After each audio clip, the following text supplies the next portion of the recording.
Hello students. आज हम बिंदु आवेश या पॉइंट चार्ज के कारण विद्युत क्षेत्र या इलेक्ट्रिक फील्ड की वैल्यू कैलकुलेट करेंगे और उससे रिलेटेड न्यूमेरिकल्स भी सॉल्व करेंगे। अब जैसे कि आप देख पा रहे हैं कि यहाँ पर हमारे पास बहुत सारे आवेशित वस्तु हैं और आप ये भी देख पा रहे हैं कि वो आवेशित वस्तु बहुत सारे बिंदु आवेशों से मिलकर बने हुए हैं। तो अगर उस आवेशित वस्तु के कुछ दूरी पर अगर हमें विद्युत क्षेत्र तीव्रता का मान निकालना है या विद्युत क्षेत्र का मान निकालना है तो सबसे पहले हमें एक बिंदु आवेश के कारण विद्युत क्षेत्र तीव्रता का मान निकालना पड़ेगा।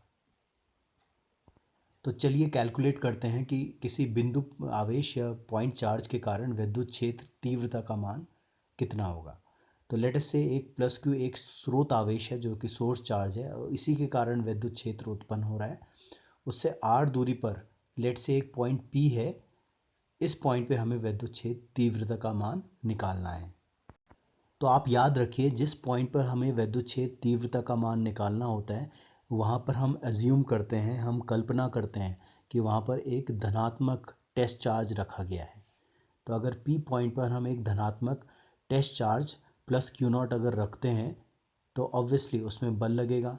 बल कौन सी दिशा में लगेगा, ये भी प्लस है ये भी प्लस है, तो प्रतिकर्षण लगेगा और जिसके कारण ये इस पर जो आवेश है उस पर बल बाहर की दिशा में लगेगा। कितना इसका मान होगा आपको पता है, दो आवेशों के बीच जो विद्युत बल लगता है उसका मान हम कूलाम के नियम से देते हैं। तो कूलाम के नियम के अकॉर्डिंग बल लगेगा 1/4πε0 Q1 Q2/r²। अब Q1 की जगह Q ले सकते हैं और Q2 की जगह Q0 हम यहाँ पर ले सकते हैं। ये तो था न्यूटन बल जो कि कूलाम के नियम के अकॉर्डिंग आया। अब नेक्स्ट हम ये भी जानते हैं कि किसी भी आवेश के आसपास जो विद्युत क्षेत्र तीव्रता की वैल्यू होती है वो होती है F/Q0। और अगर इस F की वैल्यू हम यहाँ से अगर नीचे यहाँ सब्स्टिट्यूट करें तो हम ये पाएंगे कि यहाँ Q0 ऊपर है और यहाँ पर Q0 नीचे डिनोमिनेटर में है। तो Q0 आपस में कैंसिल हो जाएंगे। तो कुल विद्युत क्षेत्र तीव्रता का मान P बिंदु पर हमें कुछ इस तरह से मिलेगा 1/4πε0 Q/r²। तो आपको ध्यान रखना है कि किसी बिंदु आवेश के r दूरी पर विद्युत क्षेत्र तीव्रता का मान होता है 1/4πε0 Q/r²।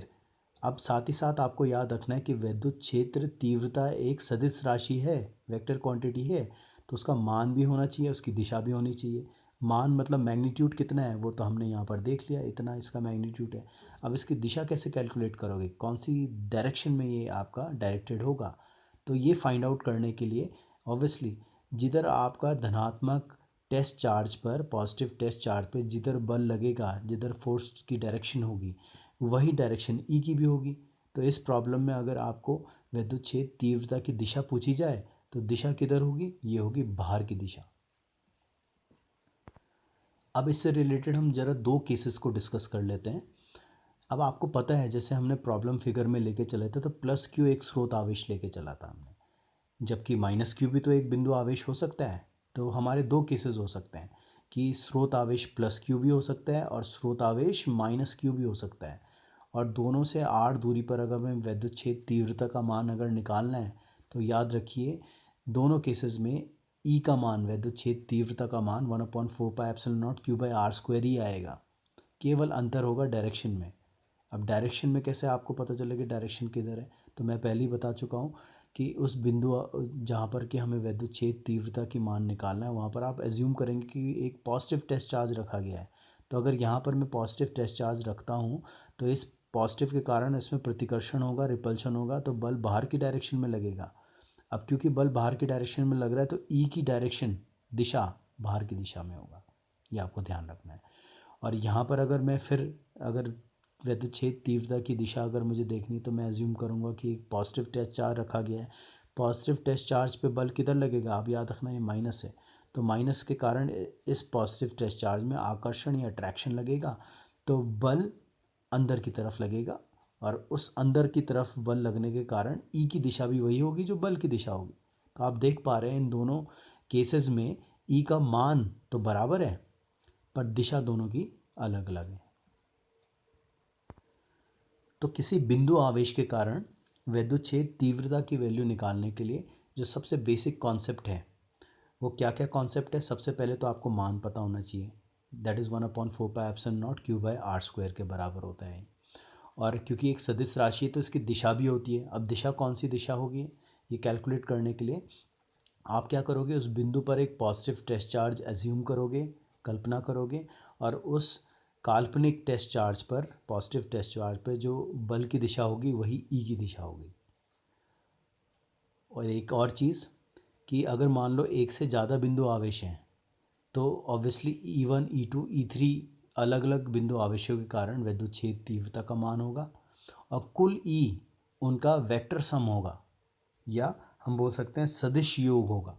तो ये भी आपको क्लियर होगा जब आप न्यूमेरिकल्स लेके चलेंगे, और ये दो चीज़ें तो आपको बिल्कुल याद रहनी चाहिए।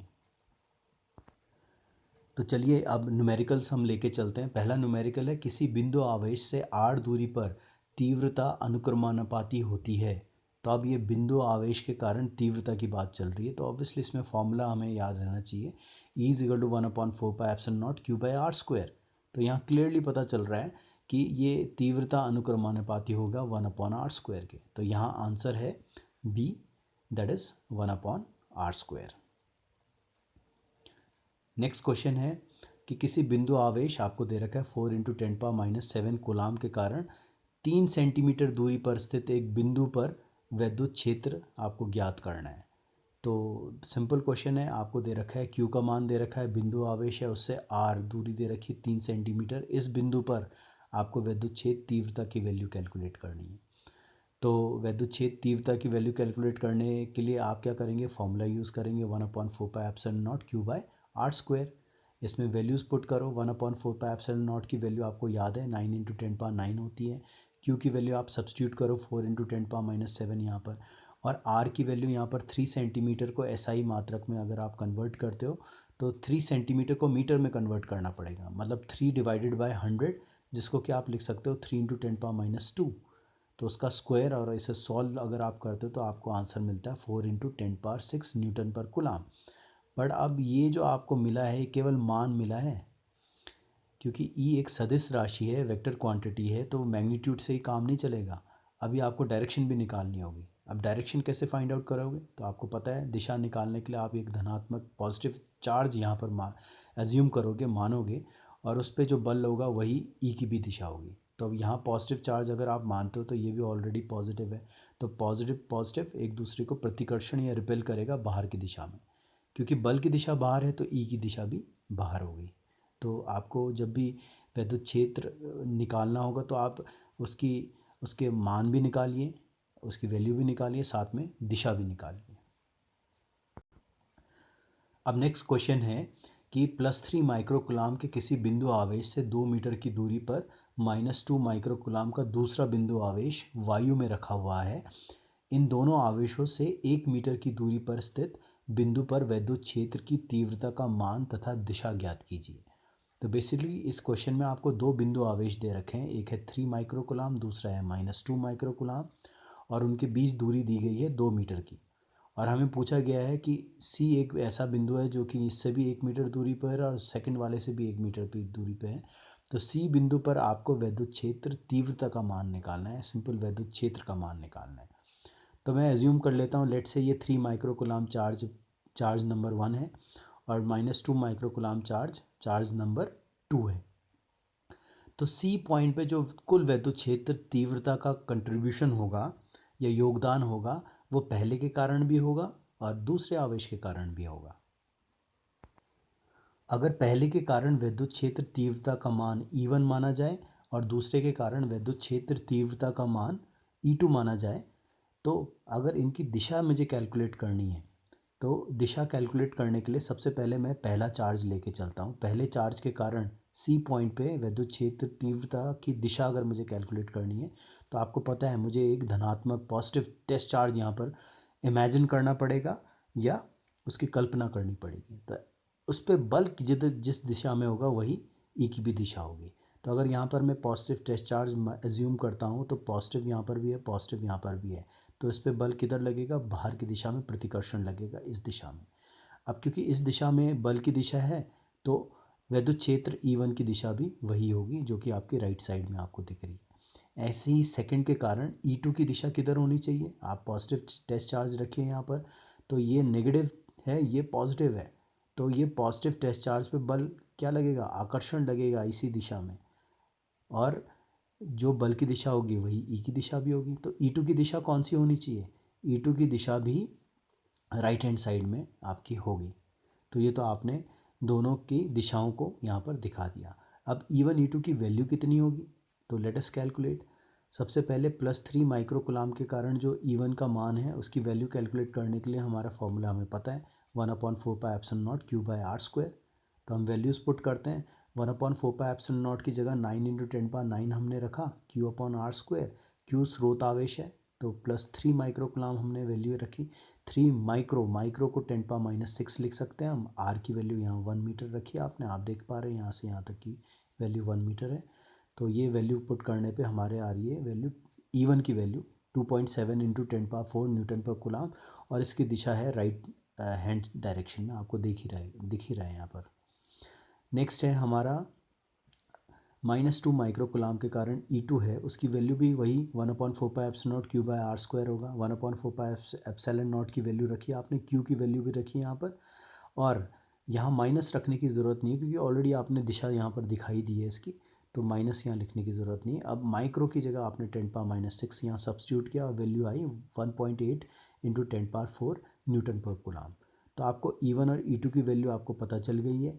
अब कुल E का मान अगर आपको निकालना है तो आपको याद रखना है E1 भी एक सदिश राशि है, E2 भी एक सदिश राशि है।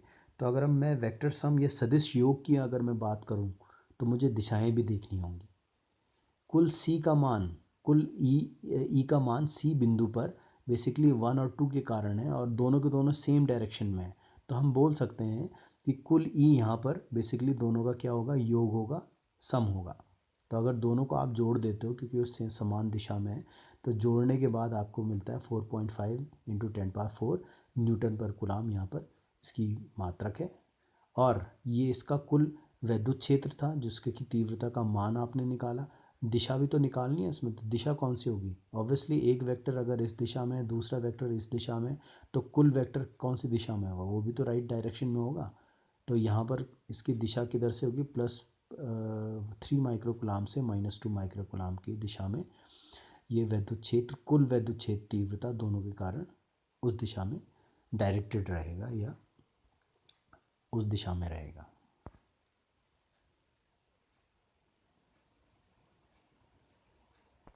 अब नेक्स्ट क्वेश्चन हम लेके चलते हैं। ये क्वेश्चन बिल्कुल वैसा ही है जैसे पीछे वाला क्वेश्चन था। मैं ये क्वेश्चन नहीं पढ़ रहा हूँ, सीधे इस पे आ रहा हूँ कि दिया क्या गया है। +3 माइक्रो कूलाम चार्ज दिया है और +2 माइक्रो कूलाम चार्ज हमें दिया है, वहाँ माइनस था, यहाँ पर यहाँ प्लस दिया गया है, और 2 मीटर दूरी है और उनके C बिंदु पर हमें वैद्युत क्षेत्र तीव्रता निकालनी है। तो यहाँ पर सबसे पहले हम दिशा की बात कर लेते हैं। पहले के कारण E1, दूसरे के कारण E2। तो अगर E1 की दिशा हमें निकालनी है तो यहाँ धनात्मक आवेश पे बल किधर लगेगा, ये प्लस है, ये भी प्लस है, प्रतिकर्षण। तो E1 की दिशा इधर होगी, और सेकंड के कारण जो E2 की दिशा है वो किधर होनी चाहिए, ये भी प्लस है। यहाँ पर प्लस अगर आप टेस्ट चार्ज मानते हो तो इसमें दिशा प्रतिकर्षण होगा, बाहर की दिशा होगी। अब आपने ऑलरेडी कैलकुलेट ही कर लिया है यहाँ पर कि पहले के कारण E1 जो था +3 माइक्रो कूलाम चार्ज के कारण 1/4πε0 Q/r² से आपने वैल्यू कैलकुलेट की थी पीछे वाले क्वेश्चन में 2.7 × 10⁴ न्यूटन पर कूलाम, और डायरेक्शन इस वाले क्वेश्चन के अकॉर्डिंग ये होगा आपका राइट हैंड डायरेक्शन में। ऐसे ही आपने E2 की वैल्यू सेकेंड वाले चार्ज के कारण कैलकुलेट की थी 1/4πε0 Q/r² की वैल्यू यहाँ पर सब्स्टिट्यूट करने पर हमें इतनी वैल्यू आएगी, और ये कौन से लेफ्ट हैंड डायरेक्शन में ये डायरेक्टेड रहेगा।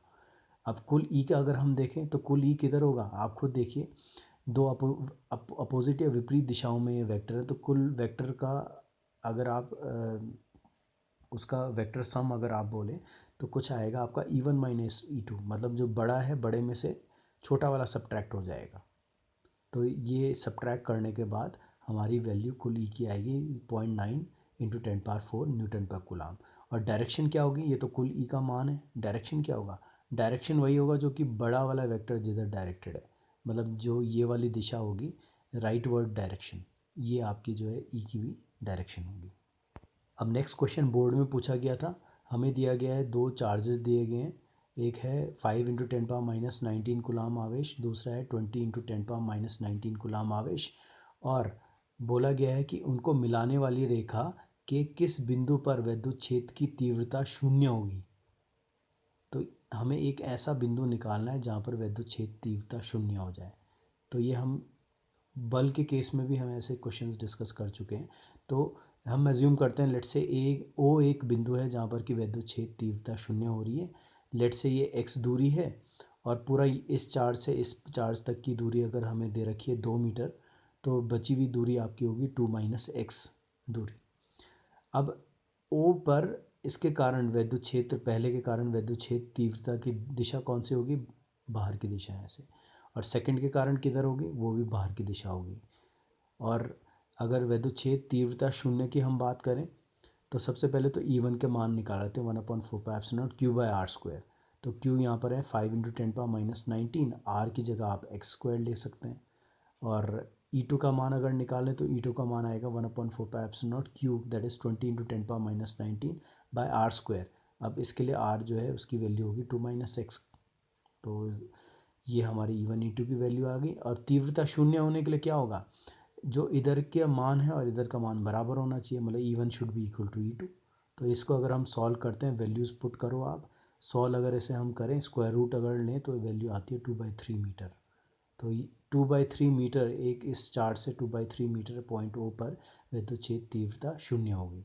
अब नेक्स्ट क्वेश्चन में पूछा गया बिंदु पर आवेश क्यों रखे तो इस पर कितना बल लगेगा, मतलब O पर अगर हम क्यों आवेश रखें तो उस पर बल कितना लगेगा। आप खुद देखिए, इलेक्ट्रिक फील्ड या विद्युत क्षेत्र यहाँ ज़ीरो है तो बल भी तो ज़ीरो होगा, क्योंकि यहाँ पर F की वैल्यू होती है QE के बराबर। तो E अगर ज़ीरो तो F भी ज़ीरो होगा। तो O पॉइंट पर अगर आप कोई भी आवेश रखते हैं तो उस पर बल हमेशा ज़ीरो लगेगा। नेक्स्ट क्वेश्चन लेके चलते हैं कि लेट से हमारे पास एक वर्ग है जिसके कि चारों कॉर्नर्स में हमने ये आवेश रखे हुए हैं, 2 microcoulomb, -5 microcoulomb, 2 microcoulomb, -5 microcoulomb. O point पर हमें विद्युत क्षेत्र तीव्रता निकालनी है। तो सबसे पहले दिशा देख लेते हैं, ए के कारण, बी के कारण, सी के कारण किधर किधर होगा। तो ए के कारण आप देखिए धनात्मक है, धनात्मक यहाँ मानते हैं अगर आप, तो वो बाहर की दिशा में वो डायरेक्टेड होगा, जिसको कि हम ई ए से नाम देंगे। ऐसे ही बी के कारण ये माइनस है, यहाँ पर आप धनात्मक आवेश अगर पॉजिटिव टेस्ट चार्ज मानते हैं तो बल किधर लगेगा, आकर्षण। तो ई बी की दिशा किधर होगी, ई बी की दिशा ये होगी। और ऐसे ही सी के कारण क्या होगा, ये धनात्मक है, यहाँ पर आप पॉजिटिव टेस्ट चार्ज मानते हो तो रिपल्शन, प्रतिकर्षण होगा। तो ई ए ई सी की दिशा ये वाली दिशा होगी। फिर ऐसी ई डी की दिशा कौन सी होगी, ये नेगेटिव है और यहाँ धनात्मक आवेश मानते हैं तो ये अंदर की दिशा में होगा। और आप देख पा रहे हैं यहाँ पर कि ये सब एक दूसरे को कैंसिल आउट कर पाएंगे, कैसे, आप खुद देखिए यहाँ पर कि यहाँ पर ई ए और ई सी तो बराबर है, ई ए और ई सी बराबर है, आप देखो दूरी बराबर है और चार्जेस भी सेम है। तो E = 1/4πε0 Q/r² होता है। तो यहाँ Q भी सेम है, R भी सेम है, तो मतलब ई ए ई सी के बराबर होगा। ठीक ऐसे ही लॉजिक से हम बोल सकते हैं कि ई बी और ई डी भी बराबर होंगे।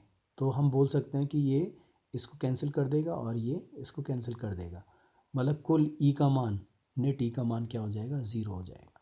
तो ये थे न्यूमेरिकल्स एक बिंदु आवेश के कारण विद्युत क्षेत्र से रिलेटेड। अब नेक्स्ट हम करेंगे किसी डायपोल या विद्युत द्विध्रुव के कारण विद्युत क्षेत्र तीव्रता का मान क्या होता है, ये हम डिस्कस करेंगे नेक्स्ट लेक्चर में। Thank you all of you.